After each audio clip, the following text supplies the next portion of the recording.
Hi, everyone. Welcome to our GMAT Club live session. My name is Jen Turchinow, and I am the CEO of ARINGO MBA Admissions. Super excited to have everybody here. As we're getting started, I just want to do a little bit of housekeeping. So we obviously have a presentation we're going to be talking about today, and the big topic is MBA versus MIM programs. So before we get started, I want to say I will be checking the chat and answering questions as we go along. Super excited to have you all here and can't wait to kind of see what direction you guys decide to go between MIM and MBA. Excellent. Okay, so I believe we're ready to get started with the presentation. All right. So again, my name is Jen Turchinow, and I'm the CEO here at ARINGO MBA Admissions Consulting. And today we're going to be talking about MBA versus MIM programs and how do you decide which one is going to be the best fit for you. Hi, Ariana. Nice to see you here today. Hi, everyone. Hashish. Awesome. So today, to be able to cover these topics, I wanted to start with first talking about ARINGO and how we are the ones presenting today and what kind of credibility we have in this area. Then I'll talk to you about MIM programs, the very many options for MBAs, and then we'll also talk about how you want to choose your path, what kind of school selection process you can go through, how you plan to apply for either one of those programs, and then we'll have a Q&A at the end. So again, I'm going to try to stay tuned to the chat today. So I'll be watching as we go. So if you have questions, I'll try to answer them. And if I miss them, please bring them back up at the end, okay? All right. So first, I'll tell you a little bit about ARINGO. We are a full service MBA admissions consulting firm. And because it says MBA, really we do everything that's related to business school and even undergraduate as well. But we have this focus on B schools. So we help you with deciding which school you want to be applying to, your application process, helping you with your short-term, long-term goals, and refining all parts of your application, your resume, and we also help you with interview prep. We do everything as far as, you know, helping you with the writing process. You will be writing your application itself, but we have amazing and well-reviewed consultants here on GMAT Club that are going to help guide you through the process, helping you with crafting those essays to ensure that you're really speaking to the MBA admissions committees and they feel like they're your number one choice. And that's really what we're trying to help you do. Make sure you make the right choices, get to the right place, and are very happy with your program and where you're going to be going in the future. So ARINGO, we essentially do everything from the very beginning strategy to the very end of negotiating scholarships or even working on waitlist. So you can always check us out on aringo.com. We do have some amazing statistics. We've helped over 4,000 candidates get into their MBA choice top programs over the past 20 years since we got started.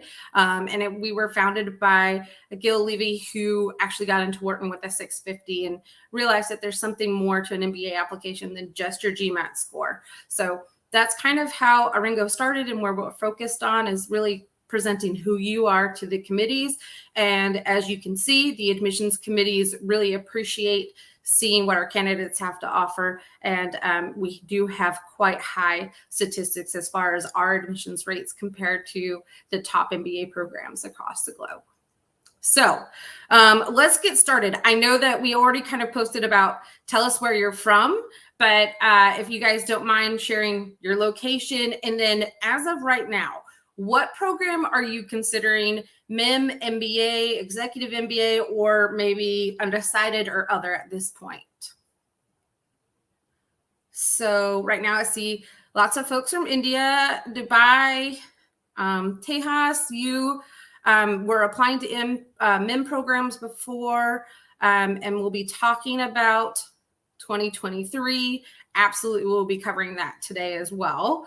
Ariana, okay, great. MIM, excellent.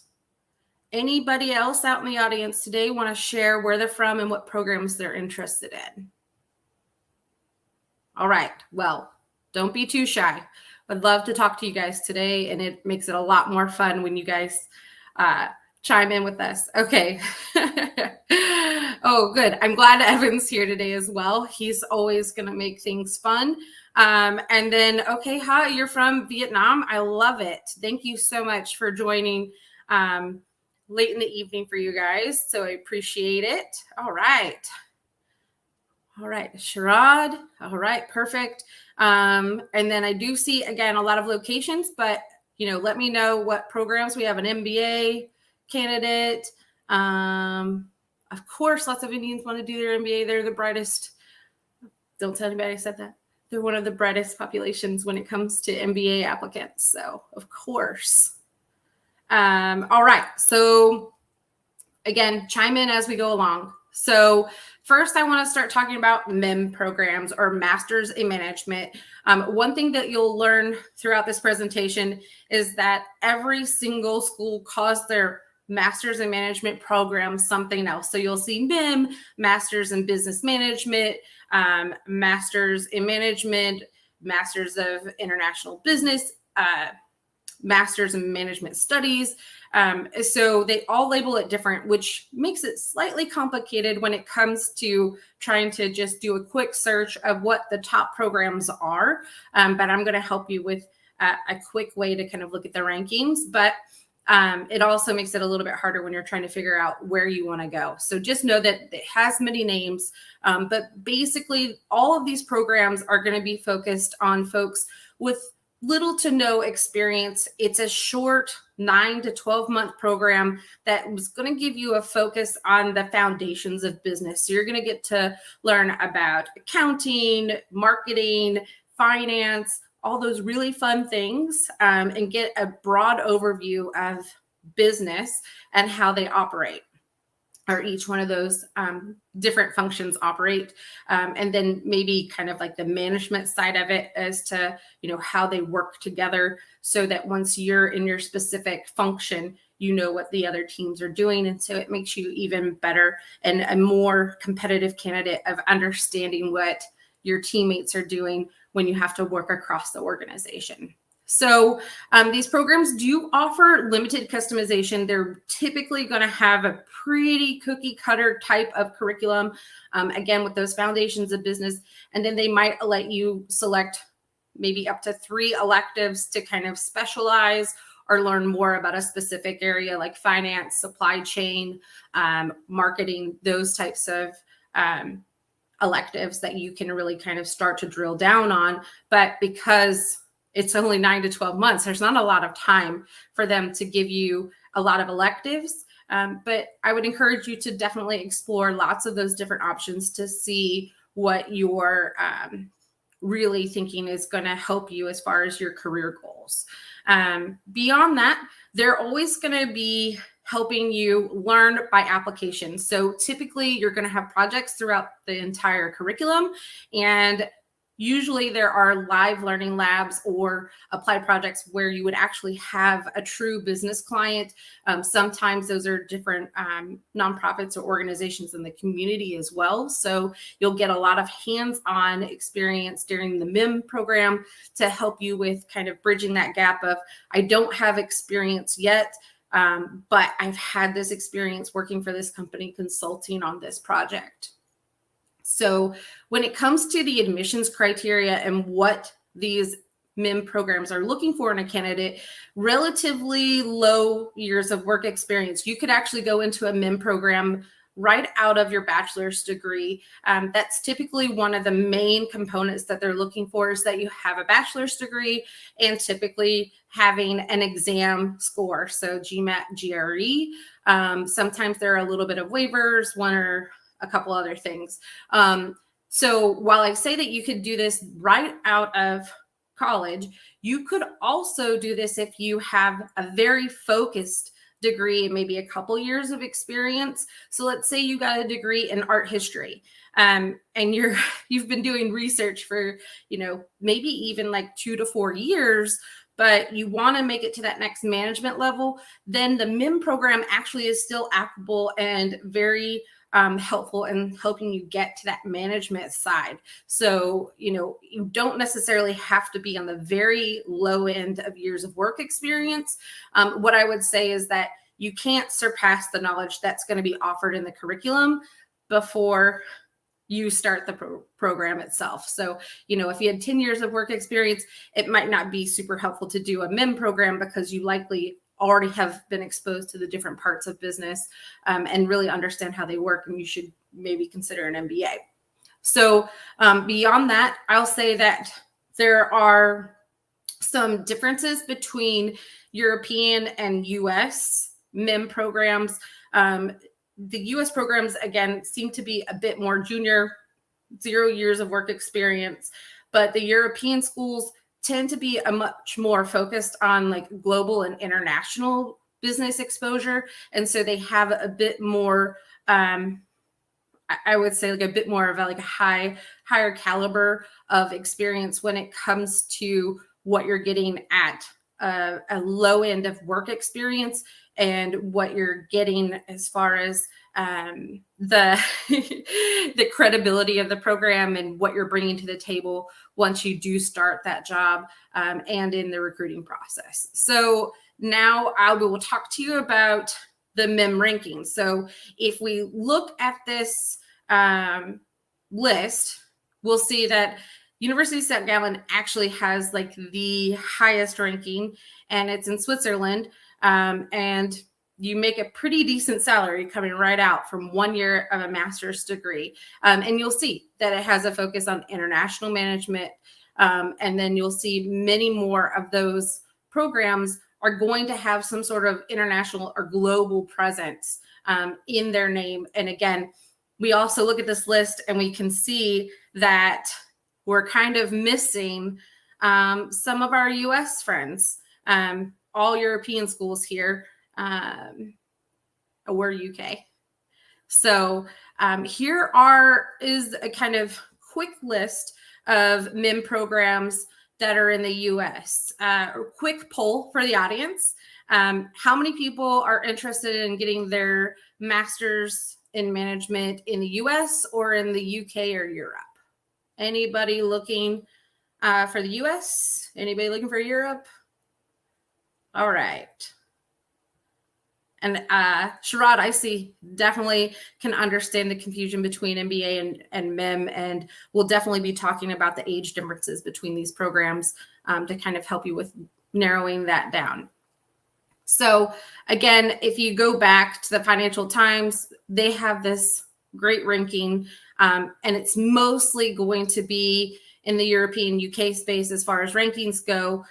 They're a bit more established than the US schools. So US schools have started to launch master's in management programs.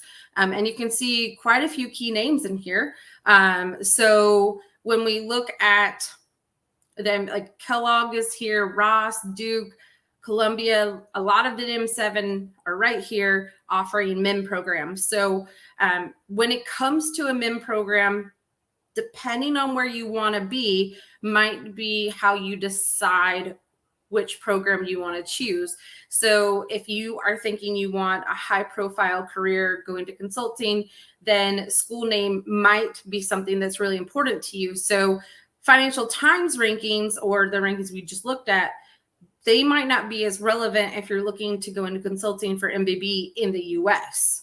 So you might consider a school with a higher MBA profile and ranking to be able to help you with leveraging that during the recruitment process here in the US. These schools might be better for you. And again, you can see they all have very different names of what they're being called by the different programs. Awesome. And so we have some folks that are asking about Canada. Now, I'll be honest, I'm not aware of many programs in the MIM sector that are actually in Canada, but I'm happy to answer that offline. So Ariana, if you don't mind, email me at the end of the presentation and I will definitely look into those Canadian schools for you. All right. So this has been like a little bit of like the basics of what you're considering with a MIM program. Again, it's the lower end of work experience. 0 to 2 or 3 years of work experience can be strong for these programs and their applications. But then also if you have a very siloed function or sector that's not business related, then you could obviously still apply for a MIM program with more years of work experience. And I don't see anybody putting anything specific in the comments, but if you do have questions about if a MIM program is good for you, even though you have maybe 5 years of work experience, please email me. Happy to talk offline about that as well. But beyond that, most of these programs are going to give you that foundational business, help you move into that next level instead of the entry level, maybe more of like the associate level when you start your first kind of major role. All right, so now I already talked about a little bit of this, but a lot of the times, especially in the US, the MIM programs are going to be looking for folks that have non-business majors. And that's again, because if you have a business major, you likely have learned a lot of this on the undergrad level of the different functions of each one of these different classes. So finance, marketing, economics, you've learned a lot of that already. And so this is going to be a bit redundant and maybe not as helpful for you as far as what you're going to be learning. An alternative, if you're thinking MIM is maybe a good thought for you, but you already have a background in business, then you can also look at other specialized master's programs such as business analytics, master's in finance, master's in marketing. There's plenty of other opportunities to kind of get this 1-year master's and then be able to move into the more of a management track as well. So I would also say that if you have a very a very regional centric, or like, you know, like if you've only studied and worked and lived in the US and you're interested in some international exposure, global exposure, the MIM is a great opportunity for doing that and coming back and bringing that into your future career as well. All right, let's see if we have any new questions. Okay, yeah. So Adarsh, you have a great question about should you do a MIM and then go into an MBA? So I want to talk about that, but at the end. So I'll be kind of circling back to that question. And then I see that 3 years of work experience in talent acquisition. So as far as talent acquisition, I'm assuming that you have a pretty good understanding of the different parts of business and how they work together. The MIM curriculum might not be the best fit for you because you already have a good understanding of that. And I think it would really depend on what your career goals are and where you want to go next. An MBA might be a better choice for you. So after that quick conversation about MIM, is anybody sold and said like, oh yeah, I think that MIM is definitely for me? I know I don't have the raise your hand function, but give me a thumbs up or a yes, MIM is for me. If you can in the comments, that'll help me with kind of where we go next. But so if you're not sure if MIM is the right program for you, then we can also look at MBA. Oh, real quick, Adarsh had a question about, is MIM for technical people? So MIM could definitely be for technical people. So let's say you have a BTech or a degree in computer science and you're stuck in this analyst role and you're not able to get out and move into management. MIM could be that one program that could be a quick 1 year to boost your career into the next level of moving forward. You could also consider a master's in information management or maybe hold out for 1 more year and then apply for an MBA. So let's talk about what the opportunities are with an MBA. So MBAs come in so many different formats, timelines, and different options. So I'm going to break them down over the next, 5 to 6 slides. But I want to kind of make sure that you understand each one of these different MBAs and then be able to kind of help you with making that decision. So the first one we'll talk about, it will be that deferred MBA. We'll also talk about the traditional, what people usually are referring to as the traditional full-time MBA. There are mid-career MBAs that are for those who are over 40. And then those people that might need to continue to work or are not sure about if they want to take the risk of stepping out of the workforce, they can also enroll in part-time or online programs. There are senior full-time programs. So let's say you have 10 to 15 years of work experience. There are programs that are 1 year full-time for you. And then there's also executive MBA options as well. So I did a little bit of a breakdown here on the side for the years of experience. And it's a little bit crazy because there's a lot of overlaps. And so it's really important that you kind of work through this process and do a little bit of research, because each one of those MBAs kind of hits a different target audience. And it's not always crystal clear which one is specifically right for you, because you might fit in that 3 to 5 years of work experience. But if it's all been at the same level, maybe a full-time MBA is not the right choice for you. Maybe it's time to get the master's in management. There's a lot of different options. So we kind of want to go through each one of these, talk about them, and then, again, I'm always happy to talk about your specific situation or profile as well, so that we're all on the same page and working towards a common goal that is the best for you in your career. Okay, so let's see if we have any questions before I move forward. Okay, Vipul, you have a tech background plus business experience. I want an MBA program that is a combo of both tech and management. Oh, okay. So Vipul, you actually kind of hit on something that's really cool. Is there's an emerging field of what's called a tech MBA, and I'll hit on that when we get to the full-time MBA as well. So remind me if I don't bring it up automatically. And then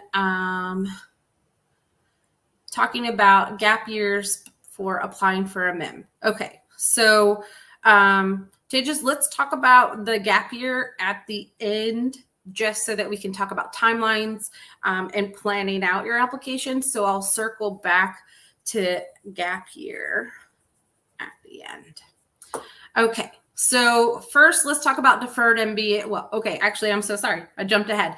So before we jump into the individual MBA programs, I wanted to kind of share with you guys global rankings for MBA programs. This is from Financial Times. I just did Financial Times as a highlight because it is the most broad global ranking, and it includes US and UK and European schools, so that you can kind of see these are the top programs across the globe.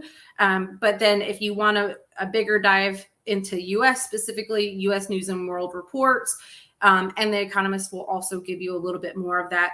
There are rankings all over the place, like Poets and Quants, like everybody has their own sort of like rankings. And it's important to kind of see what is the most important part of the rankings for each one of those specific ranking boards. But again, this is just a quick snippet for our conversation today. So when we talk about MBAs, the rankings are going to be pretty similar across all of these MBA programs, so that you can get a general gist of what's in, which schools we're kind of talking about. And these rankings are applicable whether it's a deferred MBA or full-time senior exec, so that you can kind of have this perspective as we get started. Okay, so I do see somebody's kind of presenting their profile, but we can talk about that later. All right, so first, we'll talk about these deferred MBA programs. So if you're on the fence, and you're still in your bachelor's degree and thinking, do I want to do a MIM program or do I want to do an MBA?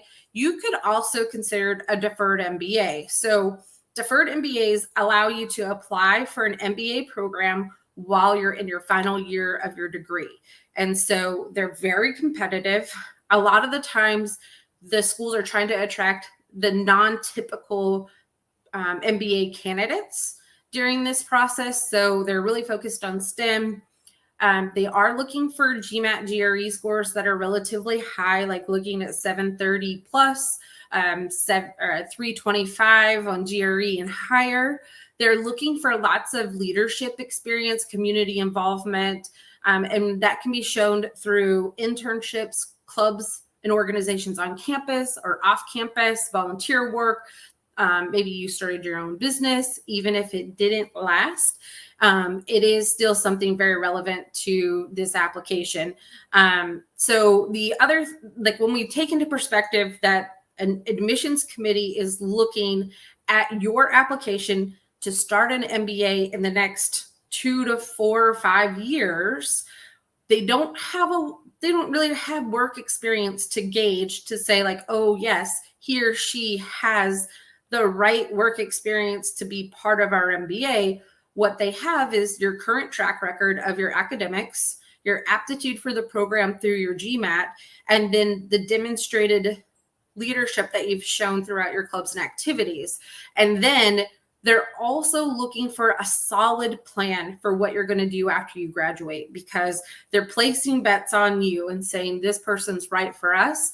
So if your post-grad plans are a little iffy, it makes it a little bit harder for them to place a bet on you if they're not sure what you're going to be doing next. So that's one of the biggest things that I think a lot of deferred MBA candidates don't understand, is that this committee wants to say, like, when they're presenting you to that faculty and saying these are our deferred MBA candidates that are going to be coming in 4 years, they want to know what you're going to be doing over the next, couple of years, what work experience you're going to be gaining, and what you're going to be bringing to the table and what you can talk about when you get there. I think that every single person is like, well, I'm afraid you're going to be playing video games for the next 4 years, which is obviously not what anybody who's applying to a deferred MBA is going to be doing. But, that's like the most famous thing is like, we never know if you're going to be playing video games. Apparently, that's the most popular hobby. So these programs allow you to apply ahead of time, and you want to ensure to the committee that you're a sure bet for them. So once you go through the actual process, the applications will be open generally between January and April, the year that you are graduating. And then they will include the full-on MBA application with all the essays, resume, letters of recommendation, which could come from professionals from your internships and or one professor. They do want some sort of professional reference. And then they do tend to lower the application fee. And then once you get to the interview stage, you'll do our typical interview for that MBA program. And then you would gain admission or not. And they're going to ask you for a pretty heavy deposit. And typically they're going to also ask you for a commitment and to essentially sign an honor code that says, I will be attending Harvard's 2x2 program this in fall of 2025. And so they want you to be a sure bet as far as commitment from what you're going to be doing as far as your work plans, but then also for attending their program. So one kind of caveat is that I've had a lot of people who say, what if I apply and I get denied? In the end, this is not going to hurt your application at all unless you really, really put together a really bad application. You should have nothing but positive spin from applying to a deferred MBA, even if you get dinged, because it again furthers that you are really focused on this specific school and they're your number one choice. You applied right out of college and you weren't able to get in, but you're still really stuck on them because you know it's the right choice for you. And by the time you start applying for an MBA, your application will be completely different, and they're not going to necessarily reference this deferred MBA application, but they'll know that it happened. And so they'll also kind of have that in their system, and they can say, oh, this person really is interested in our deferred MBA program. Okay, so there's a couple of questions from Adarsh, but I can kind of, again, answer those later on. So there are quite a bit of these deferred MBA programs. I mean, it's not the same number of MBA programs that are out there, but a large selection do offer deferred MBA, from many of the M7 to IESE, Oxford. You have a wide net of deferred MBA options that you can kind of consider when you're looking at deferred MBAs. Any questions about deferred MBAs before I move on to the traditional full-time MBA? All right, so I will move on. Okay, so now we'll talk about full-time MBA programs. This is what everybody on GMAT Club is usually talking about when they talk about M7, T10, T15, all this other nomenclature that kind of comes in with these acronyms. This is kind of the real deal. Most people are talking about full-time MBA programs. There are a couple of different options and caveats between all of them. On the US side, most of the time it's typically going to be that 2 years with an internship. They'll have the first year, first quarter be pretty much core curriculum. And then you'll also have the ability to specialize in a specific function or sector. They'll include an internship, which is paid, yay. And then they'll also include, the ability to do study abroad, all those other types of things. So I would say that the 2-year MBA is best for those who are looking to maybe move and switch functions, sectors, or even locations. So you could do 1, 2, or 3 of those things. Some people are called like a triple jump if they're doing all 3. And that 2-year MBA is really good, especially if you're trying to do 2 or more of those things, because you have 2 full years to really get geared up for that new function, the new sector, and that new location, versus kind of really going through a very rigorous 1-year MBA program and trying to jump into a whole new field and everything without an internship or a lot of exposure or a lot of electives to kind of help support during that process. So the traditional 2-year MBA is usually looking for 3 to 5 years of work experience. That's kind of a little bit of the happy medium. I know that you'll tend to see that it's 5 to 7 years are average years of work experience. And so when we look at those averages, I'd also like you to know that those tend to also correlate. So if you're looking at how many years of experience you have now, or at time of application. So at time of application, when you submit, let's say round 1 this fall, they're going to want you to have 3 years of work experience. And that's typically because they want to be able to see career progression and the direction that you're wanting to go. They also want to know that you have had experience to be able to explore what you're most interested in and really start to make your career trajectory before you get into the MBA and have that direction. So you can say, awesome, I've had a great time working in supply chain, but I'm really excited about product management now. And this is what I want to do. And I'm going to take my experience from supply chain, apply it to product, and be able to move into a role managing a product for Apple, Google, whoever it might be. So 2 years, definitely looking for 3 to 5 years of work experience at the time of application. And then they kind of start to edge out once you get closer to that, like 8 or 9 years. They kind of stick closer to those years of work experience. And then we have 1-year MBAs. There are some in the US, there's some and then mostly the UK and Europe schools are going to follow a 1-year MBA kind of cadence. You're going to have the core curriculum, some specializations, so you get some electives, but again, it's only 1 year, so you don't have a lot of time to really take a deep dive into other curriculum during that time.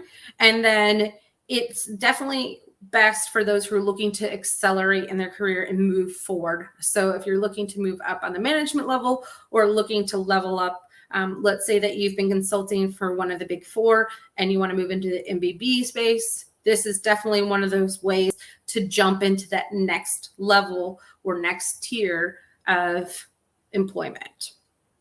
So they do tend to allow more years of work experience with a one-year MBA because that makes you more able to get a job and be successful post-graduation without an internship if you have a little bit more of work experience.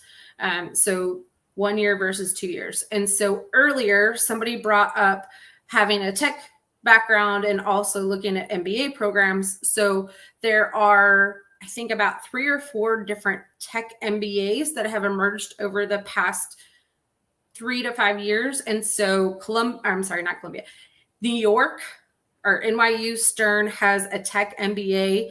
So does Cornell. They have a tech MBA. Foster Washington has a tech MBA. IE has a tech MBA, and Kellogg has a tech MBA. I think that's all of them. If not, please know that they're all on the Ringo website if I missed any. But those tech MBAs are very rigorous, typically 1-year programs that were asked for by employers. They're saying, hey, we need help and we need it fast. So is there a way to accelerate the MBA program and have a focus just on the tech sector? And the MBA programs answered by creating this 12-month program, very rigorous, lots of networking connections between the workforce, different employers. You're doing live labs, working for specific companies throughout the entire program.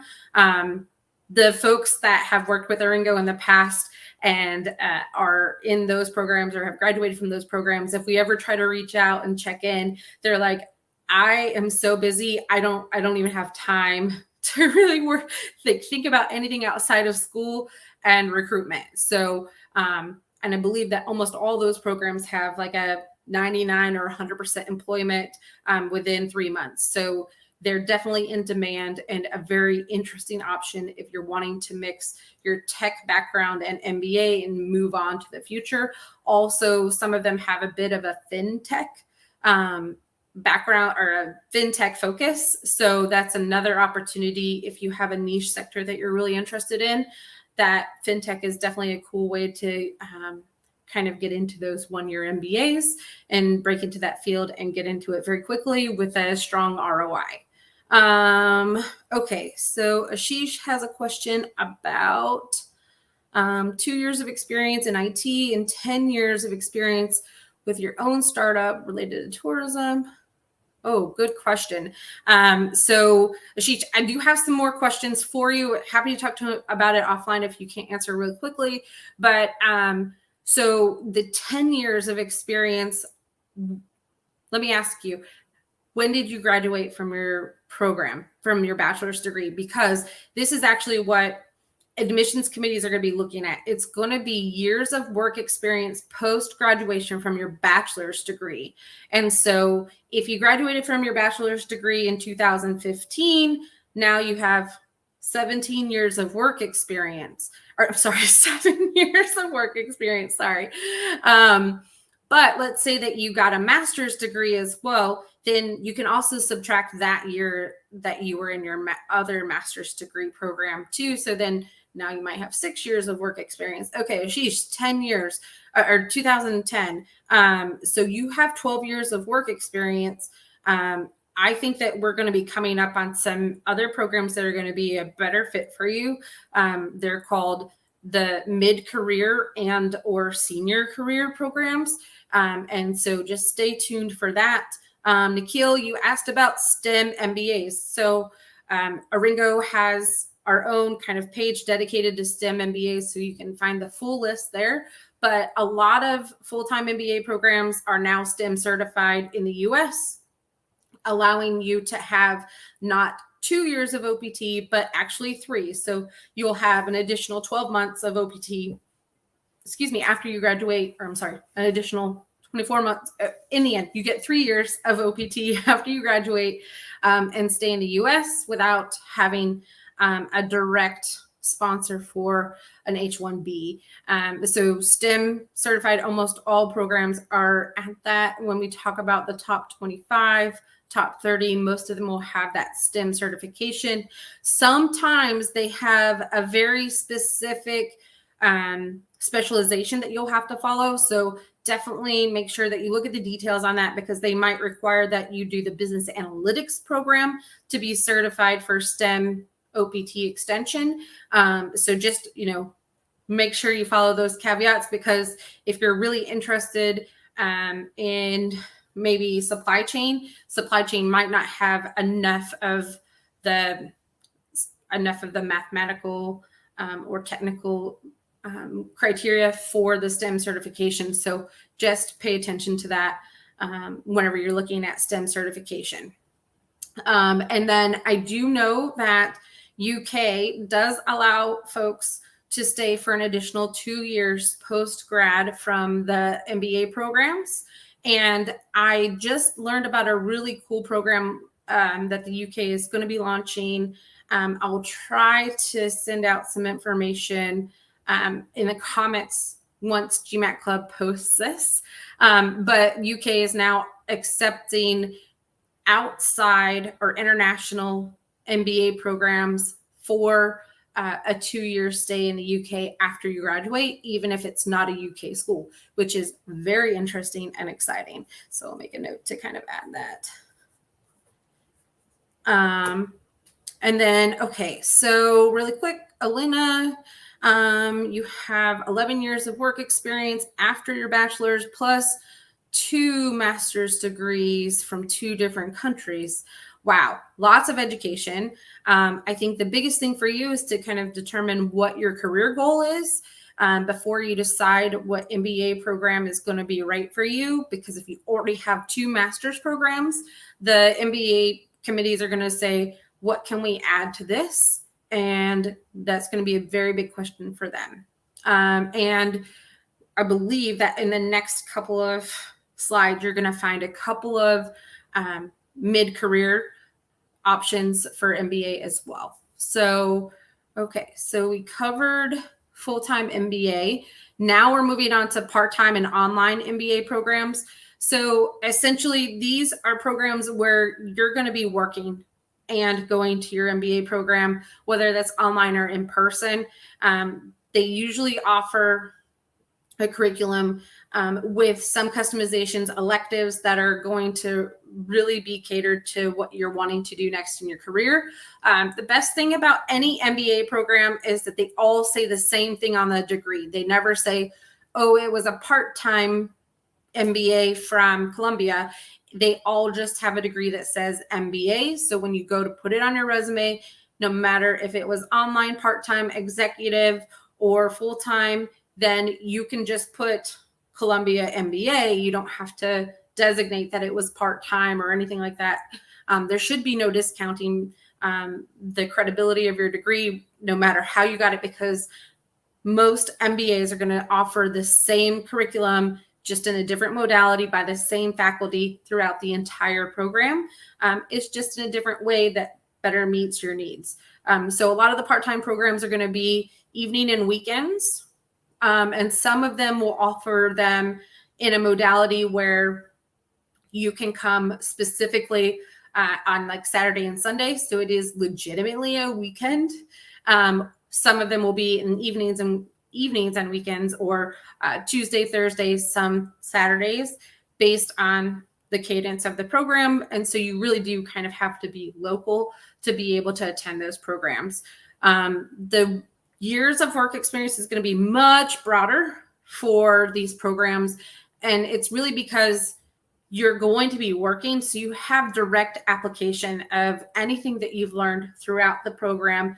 You can directly apply that to what you have going on at work right now. And you can actually also work on specific projects throughout the program that might relate to your job directly.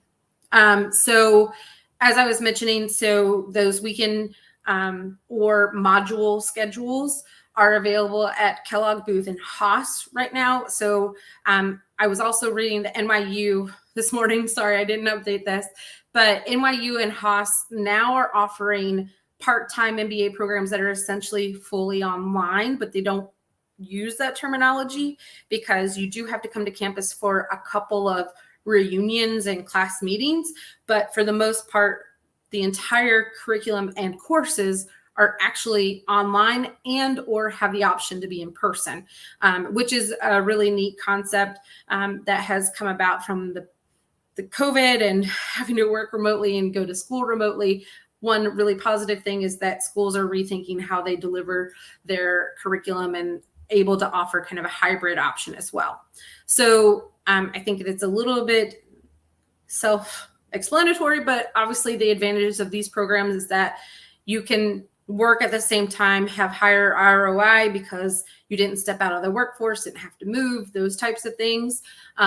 They offer flexibility and the option for those that maybe have some commitments or responsibilities where they can't go to class as often.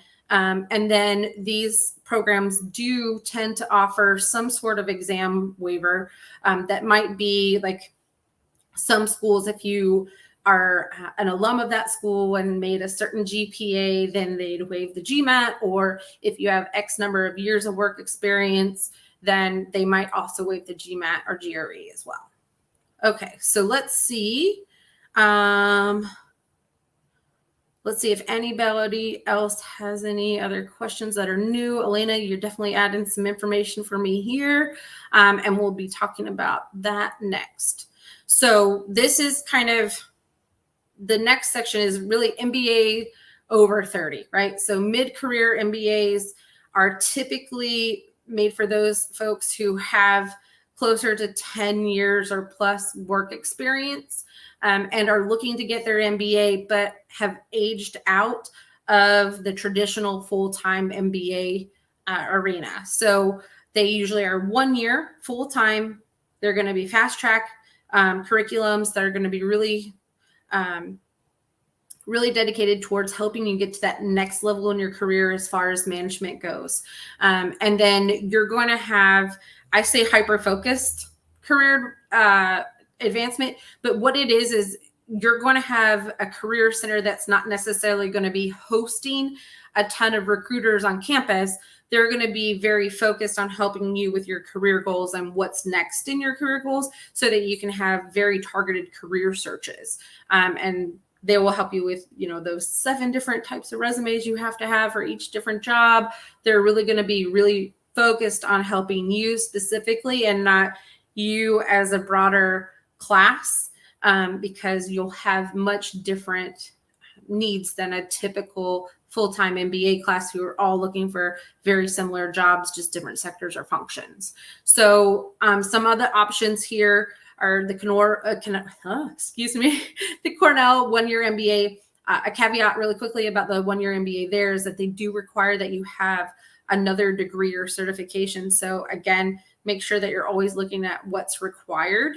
Kellogg does offer a 1-year MBA, as well as Emory. Michigan Ross does this as well. And I feel like this is a great option for a lot of clients that are over 30 looking for an MBA program. And so these are just really great options. And then internationally, you can also look at Rotterdam or Holt. So those are some of the programs that are kind of mid-career. And again, I know that kind of like sidebarring with a couple of folks who have, 10 plus years of work experience. So the other side of that is these senior full-time MBA programs. So again, yet another option for full-time 1-year programs. These are folks that are usually kind of in a higher level of experience and, potentially kind of at that management senior director kind of level, almost like similarly qualified for an executive MBA, but looking for a 1-year full-time experience. And so those are USC IBEAR if you look at that average age, it's 37. So again, like you're really looking at, you could have 10 to 15 years of work experience with this. The Foster GEMBA program, which is really exciting. So it's a global executive MBA program that's full-time. And so it does have that global experience. So you're going to be looking at the international, there's going to be some travel, and they're also going to be folks from all over the world in your cohort as well. So that definitely helps up your prowess as far as your next career move. Beyond that, we have some M7s and top MBA programs. So Stanford offers an MSX program. Again, it's kind of their version of a full-time senior MBA program. And that program is 1 year on the Stanford campus. They don't offer an executive MBA, so this is kind of like as close as Stanford might get. And they typically require you to have 8 years of experience.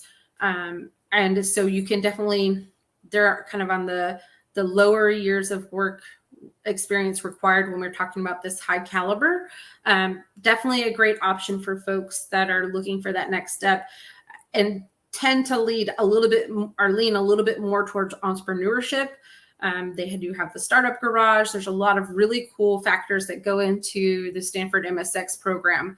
And then we move on to the MIT Sloan program. While they have the same average age, which is really interesting, they do tend to have more years of work experience. And they do have a minimum of 10. And I would say that it's definitely, they lean a lot more towards that 15 years. I'm not sure how the averages all are working out there, but in the end, they do tend to ask for a more mature candidate with more experience. And so, again, having that higher level years of work experience in kind of that director level. I do think that we tend to see a bit more of sponsored candidates go to the MIT Sloan program, but there'll be sponsored candidates in all three of these last ones, Stanford, MIT, and LBS. LBS, they're definitely kind of that real high caliber, like at 18 years of experience, you definitely should be at that high level management director level, looking for kind of moving into a C-suite position. Sometimes sometimes companies will send their candidates or their employees to these programs kind of as like a finishing schools before you kind of move into those C-level roles as well. So these programs definitely are looking for high caliber candidates. So let's see what other questions we have. Okay, so under 30, can you do a 1-year MBA? Yes. Adarsh, you could definitely do a 1-year MBA if you're under 30. I think it just depends on what program we're looking at. So UK and Europe offer a ton of 1-year MBA options. But then if you're looking in the US, it's a bit more selective as far as like top ranked MBA programs that are 1 year. But we can kind of dive into that offline if you want to talk about that as well. Ashish, do these programs fetch you jobs? Yes. So these last two categories, the mid-career and senior full-time MBA programs, they are going to have career center staff that are going to be focused on each one of these cohorts. But again, it's going to be a much more refined process, and you're not going to have a room full of recruiters coming to recruit everybody from this program. You might attend some of the traditional full-time MBA career fairs if there's select employers that are going to be there that maybe have a higher level job that they're also recruiting for. But you are going to have a highly targeted career search with your career coach. So let's say that maybe you are part of a family business, or you are, sponsored by your company or self-employed, and you're going through this process and you don't necessarily need career recruitment help.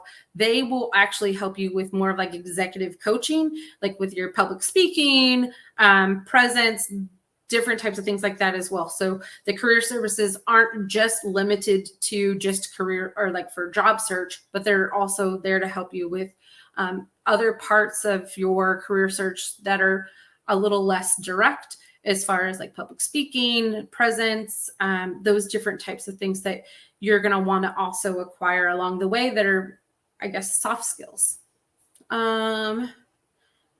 Is there, or is it just for self-career? Nope. So I think I answered that question.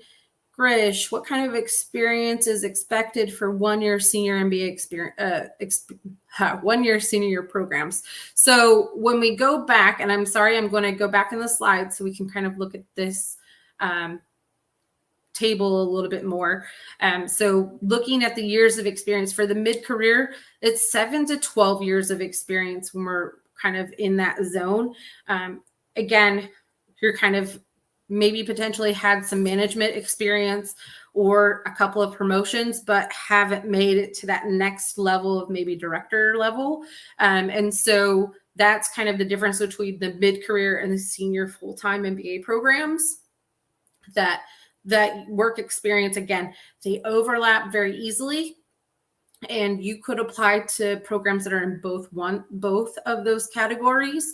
And then also doing some research will definitely help you with sussing out which one is the best fit for you as well.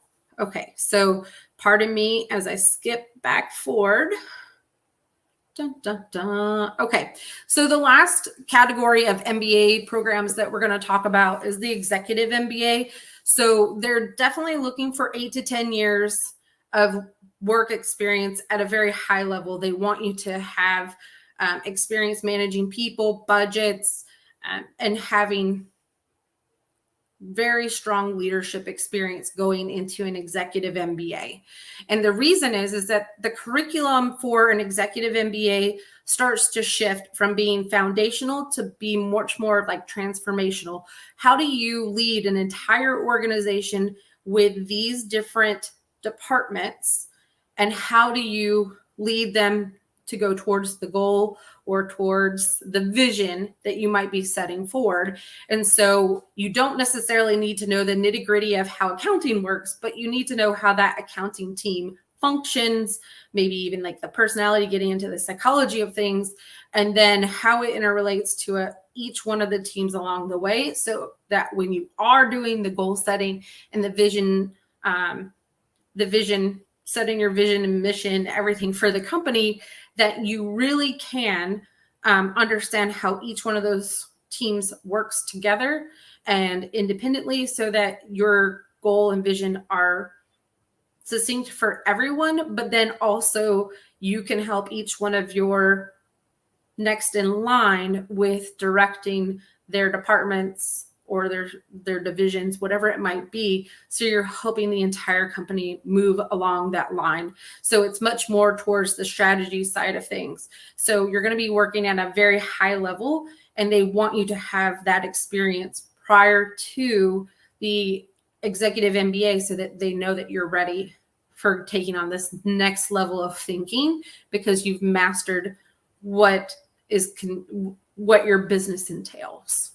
Okay, so along with that, there's one kind of caveat, is that we've had a lot of folks that are interested in an executive MBA, especially because it's part-time and they can continue to work, that are interested, but they've been consultants for the past 8 to 10 years, and they're kind of like, what do? I don't have any direct leadership experience.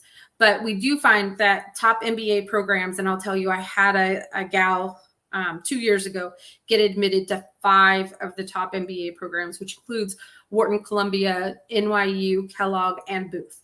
And she excitedly is at Booth. And so she was a consultant in the IT world, and worked across teams for many different companies within the energy sector. And her experience as a consultant counted towards her managing at that senior level, because she was managing companies and teams that weren't even hers indirectly and getting the goals accomplished. So if you're a consultant, there's definitely still opportunities for you within any of these programs. We just highlight your experience in a different way. So they are going to ask that you're employed during the executive MBA program, much like the part-time or online MBA program, because they're going to have specific projects or tasks that you're going to be working on in the classroom that need you to be employed to be part of this.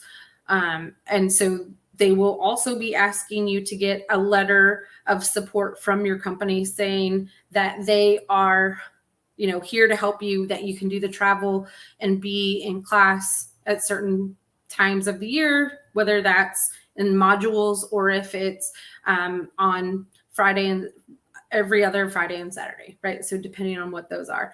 The cost of an executive MBA is quite a bit more, but I'll also say that they really cater to the EMBA program, legitimately cater to them.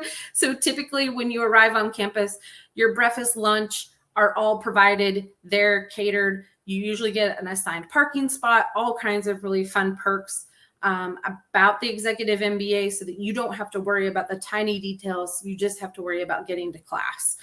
So they really do step up their game in really tailoring the experience of an EMBA candidate throughout that process. The other thing that's really cool about these is that they do have a focus on government and business and international communities. So a lot of the programs will have, especially in the US, you'll take a trip to the state capital of the state that you're in, and then you'll also take a trip to the US Capitol and see how legislation and business work together. And it's a really kind of cool experience to kind of understand, a broader level of what your company is doing and how it functions and kind of moves around in that space.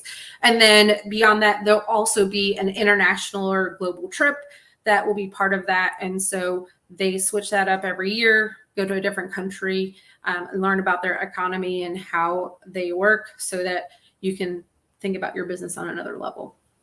So a lot of the time, candidates are also sponsored for these executive MBA programs. So there's not as much scholarship in this process for these very expensive MBA programs. So that's why you might find that somebody with 15 years of experience might also be in a part-time MBA program, because sometimes the executive component is a little bit cost prohibitive. Okay, so those are the different options as far as MBAs go. Let's see what questions we have. I'm looking for full-time executive MBA with 4 years of experience in India or 1 year MBA. Can you help me? Okay. Adarsh, I feel like we should probably have an offline conversation, because I need to understand your full profile to be able to kind of help you. I don't know if you're going to get into a full-time executive MBA with only 4 years of work experience, just because those programs are definitely looking for you to have high level understanding experience, as well as management experience. And you may or may not have that yet. You can see that on the lowest side, most of them have a minimum of 6 to 8 years of work experience. All right. So now that we've covered all the different types of MBAs, we've covered MIM. Where's everybody at in the room? So I did a poll early on, but not many people responded. So maybe right now we'll get some good responses. Is anybody looking for a MIM program, MBA program, or what type of MBA program are you thinking? Any thoughts thus far? Elena, any special scholarships for Ukrainians? I believe that most universities are likely to have a very special fund for folks that are impacted by the war, and they may not advertise it outwardly. It might be something that you'll have to apply and then see what is available to you, or you could also kind of speak with them. Once you register your interest for them and share your profile, then they're likely to kind of start that conversation with you, and you can ask about scholarships at that time too. But I assume that there's definitely some schools are setting aside some earmarked money to help those that are coming from Ukraine. And I've had a couple of Ukrainians actually kind of reach out over the past month or so, asking about getting into fall 22 programs. And unfortunately, the admissions committees are not willing to bend the rules as far as admissions requirements or reopen the application. So at this point, fall 22 is not an option, but fall 23 is. You could also consider the J-term programs. There's a couple of those, which would include Columbia has a J-term program, as well as a lot of other European schools, such as HEC Paris, INSEAD, RSM, and IMD are the ones that come to mind. I believe IESC also has it as well. So a couple of other options that you might have that'll help you with getting where you want to be next. Okay, full-time one-year MBA sounds best fit. Awesome. So Darsha, sounds like we're kind of in a good spot. Arama looking for MIM. And real quick, Elena, does citizenship play a role in assumed an Austrian citizenship last year? Okay, so I'm not 100% sure about like whether you're Ukrainian or Austrian. I think that you definitely will have to demonstrate what that means to the committee in your application as far as, scholarship, especially if it's for special funding. But citizenship does play a role in MBA applications. As many of our Indian candidates know, your applicant pool not only consists of what function or sector you're in, but also where you're coming from. And so MBA programs pride themselves on being very diverse. And so there's not necessarily a quota that they have to fill or to limit themselves to, but they do try to seek out as much diversity as possible. And so sometimes you can come from a very competitive or overrepresented demographic or nationality or citizenship, or have a citizenship that is overrepresented. But then there's also folks that are underrepresented in the MBA community, and the admissions committees are really seeking to bring in that diversity, not only for diversity's sake, but then also the exposure of the candidates in the program, because how often will you be able to meet somebody from Turkey and learn how they do business there, or somebody from mainland China, that you can learn how their finance system works compared to the US finance system or the global finance system. So diversity is a big factor for MBA programs, and citizenship or nationality or where you've been living for the majority of your work experience does play a role in your MBA applications. Okay, so if you're on the fence about MIM or MBA, here's how you're going to choose. I act like it's going to be super easy, but it's not. But it's pretty easy to kind of start answering these questions and starting to narrow it down.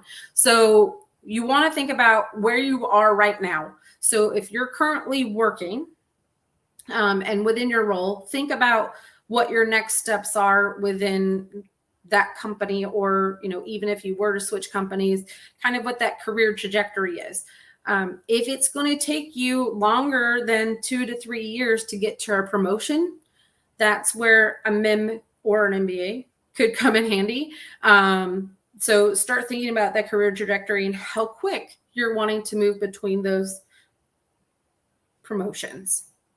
And then you'll want to think about what your short-term and long-term goals are as well. So I might have a background in tech, as far as like I might be an engineer, but then I am working in a software company, and there really is a very long term before I get to that management level, but I know that I really want to be in management. So getting the MIM degree might be a shorter route than going kind of this very slow step. So if you're trying to decide if you should do a MIM now or do an MBA later, there are options to potentially do both. So a couple of MBA programs, most specifically as an example, is the Duke Accelerated MBA program. That one is specific for folks that actually got their MIM degree from Duke. They can move into the Accelerated MBA program years later and just kind of pick up where you left off from the core curriculum and move more into some high-level curriculum and electives to get that MBA. So a lot of schools are starting to think about how they can kind of market MIM and MIM now, MBA later. So if you're trying to decide between this, again, it kind of goes back to short-term and long-term goals. How quickly can you move into those promotions? Because again, an MBA program is looking for you to apply after you or when you have 3 years of work experience. And at that point, they're expecting one or more promotions. So that's where you're kind of saying like, well, I'm not going to have a promotion, or I don't see one in sight for a while, or one of value. Then maybe the MIM is a better approach for right now. And then maybe you can get an executive MBA later. The door is never shut necessarily. If you get a MIM that you can't get an MBA or you can't get an executive MBA later. But I would say that you can't get an MBA and then an executive MBA. That doesn't really work out very well. I know that in India, a lot of people get their PGDM or their MBA before they start getting their work experience and then are pursuing a second MBA. And so that does kind of create a little tricky zone. But I work with a lot of folks who are pursuing a second MBA, and we kind of move into that 1 year or senior MBA sector as far as choices, or even, potentially into the senior full-time programs as well. I'm a fresh fashion design graduate from top college in FIT, planning to go into the management field, plus recommend me unis and normally. Okay. So, Arama, yes. So I think that this is fantastic. I think that when we think about fashion, you could easily think about master's degrees or master's in management from schools like NYU or Columbia. And then we can also think about HEC Paris. Those are really great places to kind of think about. I'll have to look back at the US list to double check. But those are kind of the cities I think I would be most interested in, is looking at LA, New York, Paris, and then Italy, right? So if Bocconi has a master's in management, which I think they do, those would be kind of those areas where I would want to get my master's in management, because then it's going to help me with fast tracking my career to the next step. All right. So I think we've kind of gone over how you're deciding between MIM and MBA. If you have questions, again, I'm happy to answer questions along the way. All right, so now let's move into the school selection. And again, this is kind of applicable to any of these MBA programs or master's in management programs. So the biggest thing that you need to do when you're looking at schools, and I mean, this is a great one for Rama, like location is going to be key. Where do you want to work and live after you graduate from your master's degree? So that's what I would let guide me initially when I'm starting to look at school lists. Then I would start thinking about specialization. So Arama, you're looking at fashion. So I would, definitely be looking at those fashion capitals, and then looking for schools that maybe have another kind of, they might have a master's in finance management, like New York does, like they have an MBA in fashion design or fashion tech, I believe. And so if they have that, then there's definitely going to be electives connections with career centers. So you would still have access to them as a MIM candidate, but you could use them early on before the MBA in the MIM program and not have to wait for the MBA. So think about that. So again, like if you're looking for a specific function like finance, obviously you want to go to somewhere with a finance hub.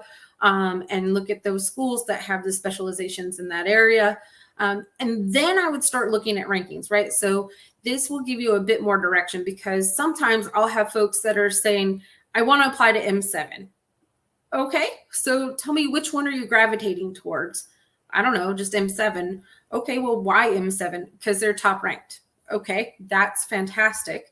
But in the end, these programs want you to want them, right? It's like dating, right? In the end, they want to feel special. They want to feel like there's something unique that really matches who you are and who they are and what they offer and what you are looking for. And it's a good match. They want to feel special. They don't want to hear that you just want to go there because it's the #1 MBA program and you like case studies. That's not enough for them to say, like, yes, please come and join us at HBS.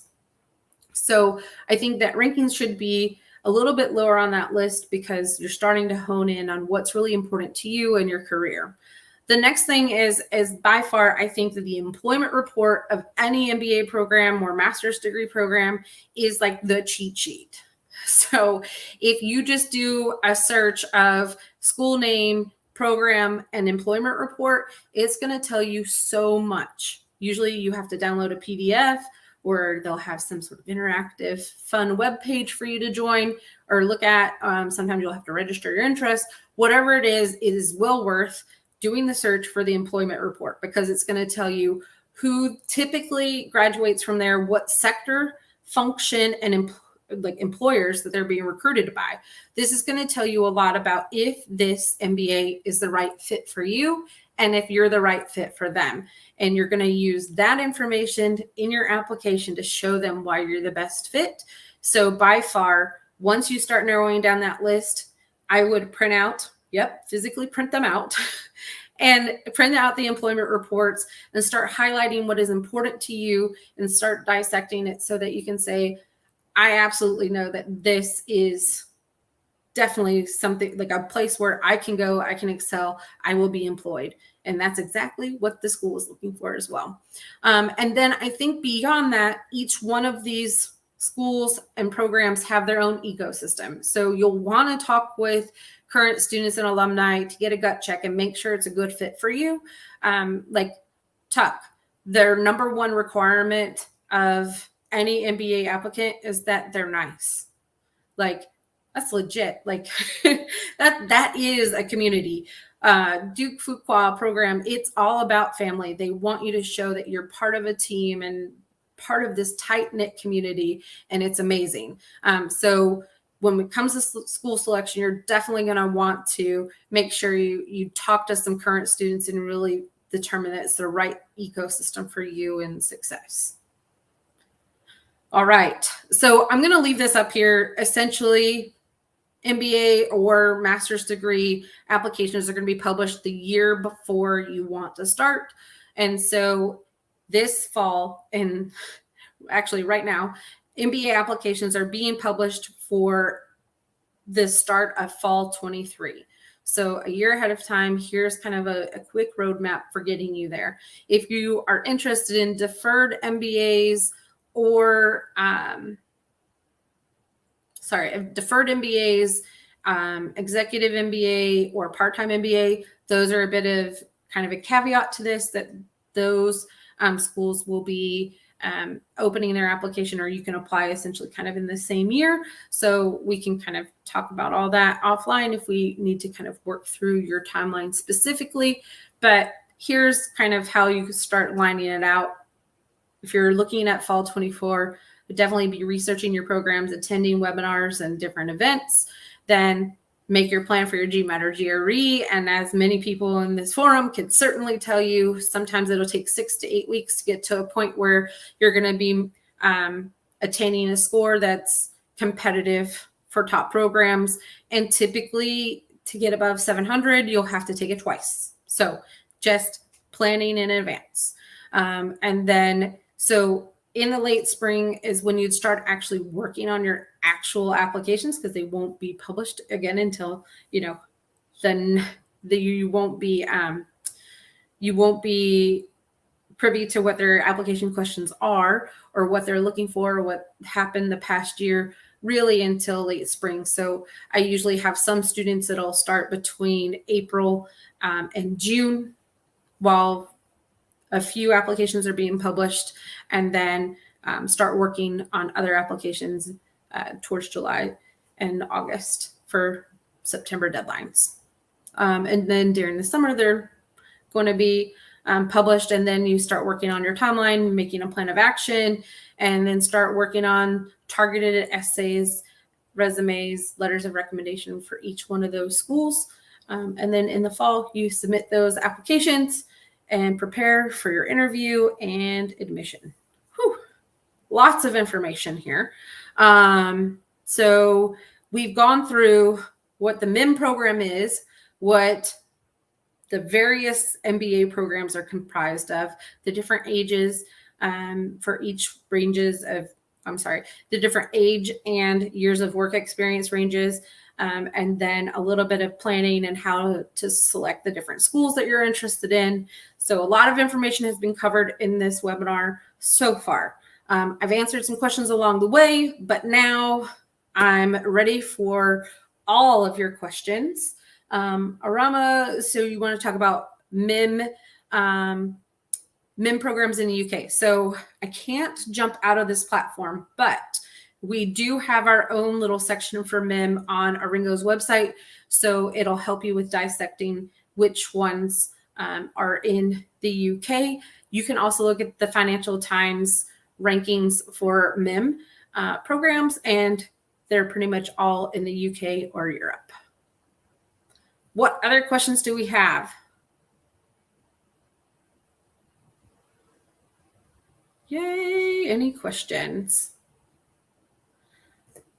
Okay, so while I wait for more questions to come in, I had someone ask about a gap year earlier. So as far as taking a gap year, I think it really depends on what you're going to be doing with that gap year. What is that year for?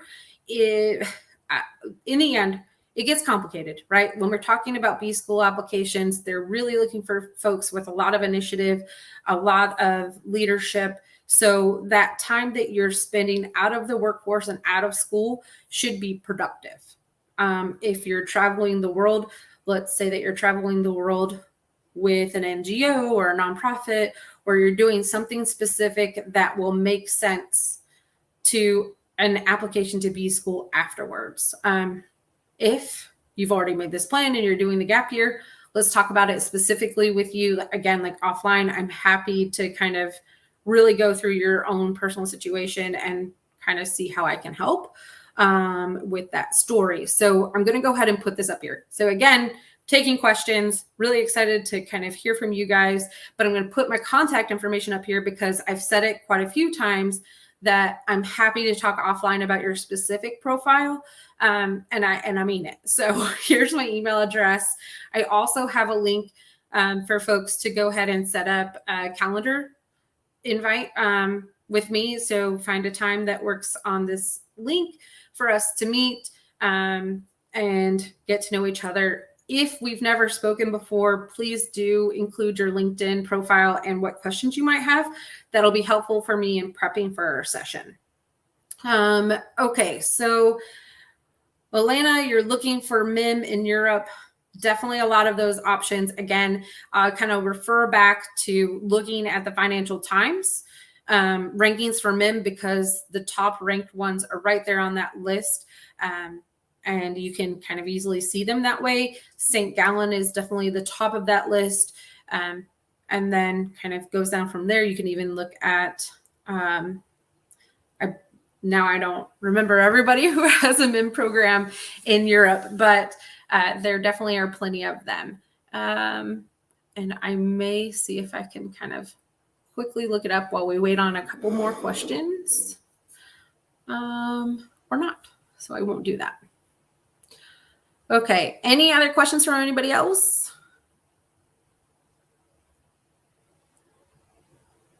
I know that it's been a long time. So again, if questions come up, I'm happy to help. As far as ARINGO goes, our website is pretty comprehensive. So if you have something that you're looking for. So if you're looking for anything about materials, about any specific school, if you type in the search bar ARINGO and then the topic, usually our website automatically comes up because everything is open to the public and we're happy to be of service to anybody. We have an admissions chances calculator on our website. So it's just on their top bar so that you can kind of go through your profile and see what kind of ratings you get for the different MBA programs. I believe that it is pretty MBA specific, not necessarily specialized masters, but it does give you a good perspective of what the committees are going to be looking for as far as promotions, your academic CGPA, as well as your GMAT GRE score, and then other components of nationality, those types of things. It is a very quantitative tool. So in the end, MBA applications are not black and white. The admissions committee does live in that gray zone. So, just take it with a grain of sand that just because you might not score high on that that calculator, chances calculator, doesn't mean that you're not a great applicant. What it really does is prompt you to have a conversation with me. So it'll help you with informing your decisions a little bit, but then I'd love to talk to you about what is kind of in between those statistics. Okay, so Jude has a question. What is your opinion about Temple University MBA? So I'll be honest, I don't know Temple's rankings off the top of my head. So please, grain of salt with what I know. But it is located in Pennsylvania. So if you're wanting to be employed in that area, have something like have a specialty finance, those types of things that you're looking for, then it definitely can be a great option. Depending on your profile and how competitive it is, I would say that there's likely a chance that maybe you could be competitive for a scholarship. I do know that scholarships are pretty good there. My best friend is the admissions director at Penn State SMEAL. So I think she would be really sad if I were to endorse another school, but I'm sure that you could get a great quality education from Temple. A lot of that has to do with the connections that school specifically has to where you're wanting to go next. So just because it's not a top ranked MBA doesn't mean that it's not a good MBA and not a good MBA for you, because it absolutely can be if it has the right connections. And again, there's a cheat sheet to help you know by looking at that employment report. Any other questions?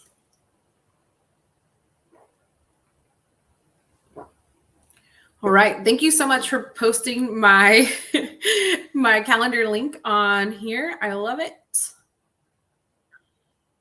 All right. So it seems that we don't really have any more questions coming in unless you can see them on the GMAT Club side.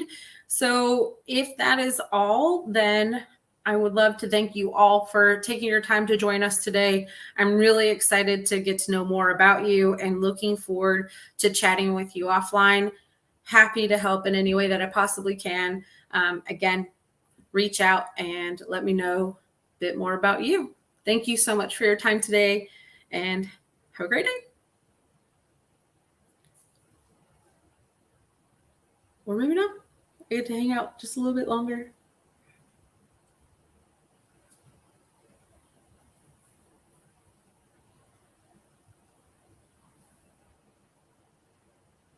I'll just leave up this screen while I wait.